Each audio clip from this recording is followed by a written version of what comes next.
போராட்ட வீராங்கனை அஞ்சலை அம்மாளுக்கு கடலூரில் உருவ சிலை.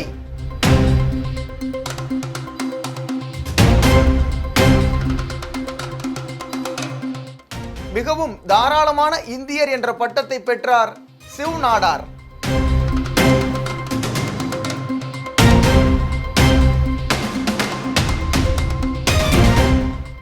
உலகக்கோப்பை வரலாற்றில் அதிக விக்கெட்டுகளை வீழ்த்திய இந்திய வீரரானார் முகமது ஷமி.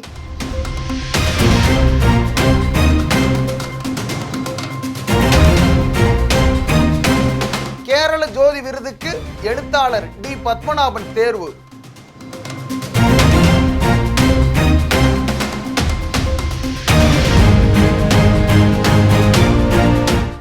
ஆபரேஷன் சேஷாவின் 4வது கட்டத்தை தொடங்கி வைத்தார் மத்திய நிதியமைச்சர் நிர்மலா சீதாராமன்.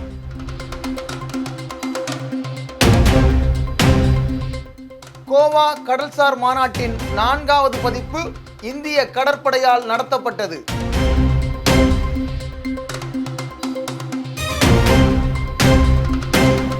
சட்டமன்றம் நிறைவேற்றிய மசோதாக்களுக்கு குறிப்பிட்ட காலத்திற்குள் ஒப்புதல் அளிக்க ஆளுநருக்கு உச்சநீதிமன்றம் உத்தரவிட முடியுமா?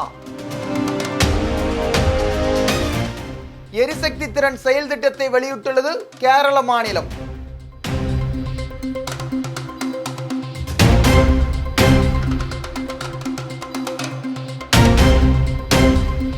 எழுபத்தி ஓராவது நிறுவன தினத்தை கொண்டாடிய EPFO